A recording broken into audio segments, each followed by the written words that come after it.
Hello guys, मैं नाम doctor Deepak Kanjana, currently working as a medical officer at UPSC Ratlam. और आज के इस वीडियो में हम बात करने वाले हैं स्टडी प्लान फॉर एफएमजी दिसंबर 2023। तो हमारे पास टोटल 4 मंथ्स है और जैसा कि अब लगभग क्लियर हो चुका है कि अब दिसंबर में एफएमजी ही होने वाला है। तो ये जो अगले 4 मंथ है, हमको कैसे प्रिपरेशन करनी है, कैसे रिविजन प्लान करना है, वो सब कुछ आज इस वीडियो में हम बात करने वाले हैं। पूरा एक डिटेल स्टडी प्लान। तो चलिए इस वीडियो को शुरू करते हैं। तो टोटल हमारे पास लगभग 4 मंथ्स है।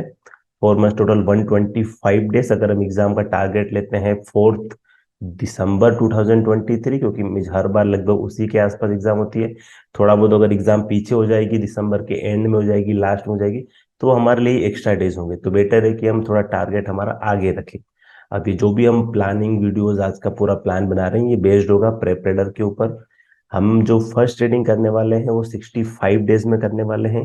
उसके बाद हमने 3 रिवीजन प्लान आउट करे हैं। First revision 32 days, second revision 19 days, और देन थर्ड रिवीजन 9 डेज। तो फर्स्ट रीडिंग, देन उसके बाद हमने 3 रिवीजन पूरे प्लान किए हैं। तो जो फर्स्ट रीडिंग होगी 65 डेज में, वो इनमें कुछ ऐसे सब्जेक्ट है जो हमको प्रेप रीडर के मेन वीडियोस, मेन नोट से करना है, और कुछ हमको रैपिड रिवीजन, मतलब मेजोरिटी तो हमको रैपिड से ही करना है।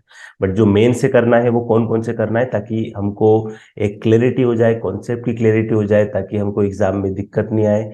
तो PSM, OBG, patho, pharma, ENT, ophtha, radio, ये 7 सब्जेक्ट हमको करना है मेन से।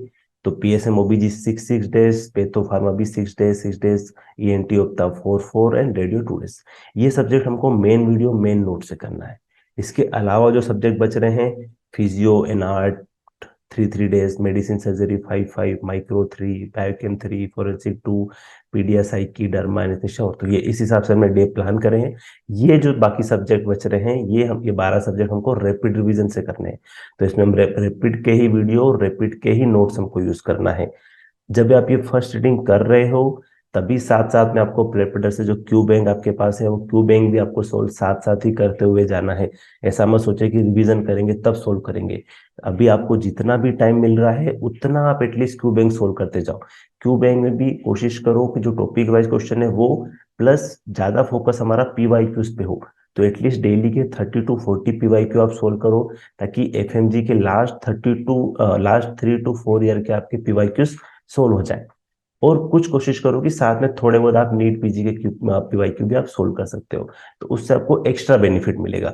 साथ में जो नॉर्मल क्यू बैंक है, उससे भी आप 20 to 30 क्वेश्चन पर डे के हिसाब से, जो भी क्वेश्चन आप पढ़ रहे हो, जो टॉपिक आप पढ़ रहे हो, उस टॉपिक से रिलेटेड आप क्वेश्चन सोल्व कर सकते हो। जब आप खाना खा रहे हो, जब आप डिनर कर रहे हो, जब भी आप फ्री बैठे हो, उस समय आप वो क्वेश्चन बैंक आप सोल्व कर सकते हो। क्योंकि क्वेश्चन बैंक में क्या है कि वहां पे आपको, जब आप क्वेश्चन सोल्व करोगे, आप प्रैक्टिस करोगे, तो आपको एक आदत बनेगी क्वेश्चन सोल्व करने की। क्योंकि एट द एंड एग्जाम में तो हमको क्वेश्चन ही सोल्व करना है, पर बहुत ज्यादा टाइम भी वेस्ट नहीं करना है। दिन का 1 से 1.5 घंटा आप क्यू बैंक को दो। उसमें क्या होगा, क्वेश्चन सोल्व करते टाइम वहाँ पे आपको बहुत सारी चीजें, आप क्वेश्चन सोल्व करोगे, क्लिनिकल क्वेश्चन, तो वहाँ पे हाईलाइटेड पोर्शन आ जाता है, ताकि आपको आइडिया लगने लग जाए कि आपको उस क्वेश्चन में किस पोर्शन पे ज्यादा फोकस करना था, जिससे कि आपका आंसर निकले। दूसरे ऑप्शंस, गलत ऑप्शंस कैसे छांटना है, अगर आपको क्वेश्चन नहीं भी आता है, तो आपको रूल आउट कैसे करना है, ये सारी चीजें जब आप क्वेश्चन प्रैक्टिस करोगे, तब आप ये चीजें सीखोगे। तो इसके फर्स्ट रीडिंग के साथ साथ आपको पीवाईक्यूज लगभग सारे खत्म कर लेने। टॉपिक वाइज क्वेश्चन आपके सारे नहीं होते, उससे कोई फर्क नहीं पड़ता। बट कोशिश करो कि जो पीवाईक्यूज हैं वो इन 65 डेज में खत्म हो जाए। इसके साथ साथ स्नैपशॉट, स्नैपशॉट भी आप इसके फर्स्ट रीडिंग में साथ साथ आप स्नैपशॉट भी आप खत्म कर लो। अब ये कुछ सब्जेक्ट जो मैंने मेन में करे हैं, आप चाहें तो, आपने अगर ऑलरेडी मेन से इनको पहले पढ़ रखा था, तो आप उनको मेन नोट्स में ही रखो। कुछ रैपिड का था तो रैपिड में रख लो। अब जाके अगर आपने ऑलरेडी पढ़ रखे सब्जेक्ट्स, तो ही आप उनको मेन से कंटिन्यू करो। अगर आप ये सोच रहे कि अब आप स्टार्ट करोगे और अब आप मेन से कर लो, अब आप सर्जरी मेडिसिन को अब आप मेन से अगर स्टार्ट करोगे, तो 15 दिन 20 दिन लग जाएंगे। टोटली आपके पास 4 मंथ है, उसमें से 2 मंथ में उनको सिलेबस खत्म करना है। तो पॉसिबल नहीं है कि आप अब मेडिसिन सर्जरी को पूरा पूरा पढ़ पाओ, तो आप उसको रैपिड रिवीजन पर शिफ्ट कर दो। हाँ, कुछ टॉपिक ऐसे हो सकते हैं जिनमें आपको ज्यादा डाउट है, जिनको आपको ज्यादा समझ नहीं आ रहे रैपिड में, तो उन कुछ टॉपिक के लिए आप मेन वीडियोस को देख सकते हो। बाकी पूरे के लिए आपको रैपिड पे ही शिफ्ट करना है। उसके साथ साथ पीवाई क्यूज मैंने आप ऑलरेडी आपको बता दिया है। साथ में जीटी आप हर 10 दिन, ये जो आपकी फर्स्ट रीडिंग है 65 डेज की, इसमें आपको हर 10 दिन में एक जीटी देना है। चाहे आपने 2 सब्जेक्ट करे हो, 3 करे हो, अभी से जीटी देना स्टार्ट करो, तो आपको एक आदत लगे। तो जो प्रेप के जीटी होते हैं वो लगभग एग्जाम के आसपास ही आपको स्कोर देते हैं। और साथ में एक व्हाइट पेपर लो, उस पर आप 19 सब्जेक्ट की लिस्ट बनाओ, हर जीटी के स्कोर उस पेज पे लिखो, ताकि आप हर महीने हर 10 दिन में कंपेयर कर सको कि आपकी कितनी प्रोग्रेस हुई है।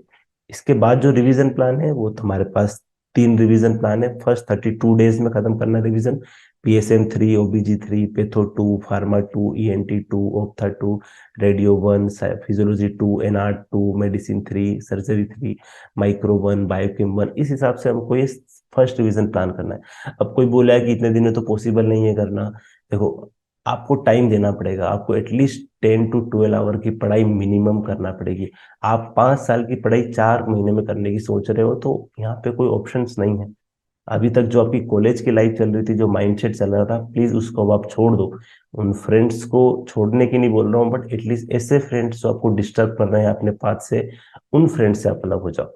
सेकेंड रिवीजन आपका 19 डेज होगा, उस पर भी सेम मैंने डेज प्लान करें। PSM OBG 2 2 days, patho pharma 1 1 days, ENT ophtha 1 1, radio half, physio 1, NR 1, medicine 2, surgery 2, micro biochem forensic 2 and half days, and pedia 1 day, psychiatry derma anaesthesia ortho 1 days.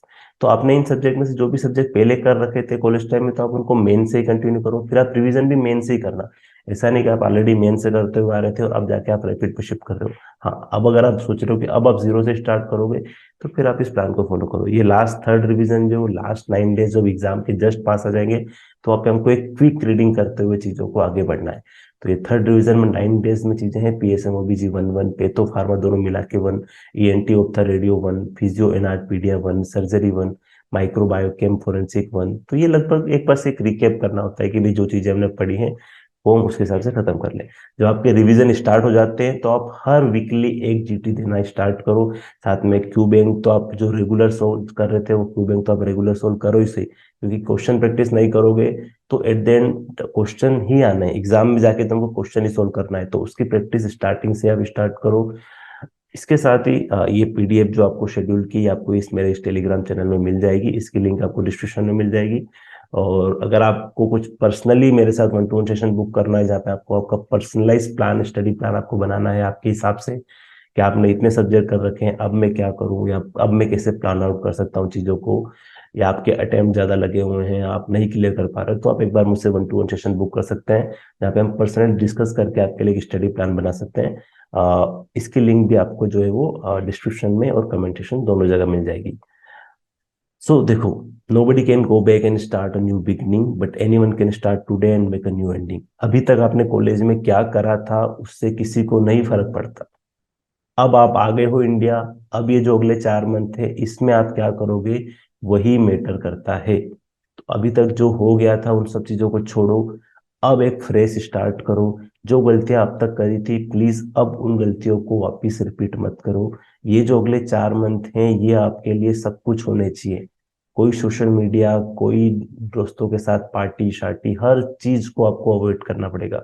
मतलब ये जो 4 month हैं ये आपके इतने dedicated होने चाहिए कि आप उन 5 साल को कंपनसेट कर पाए।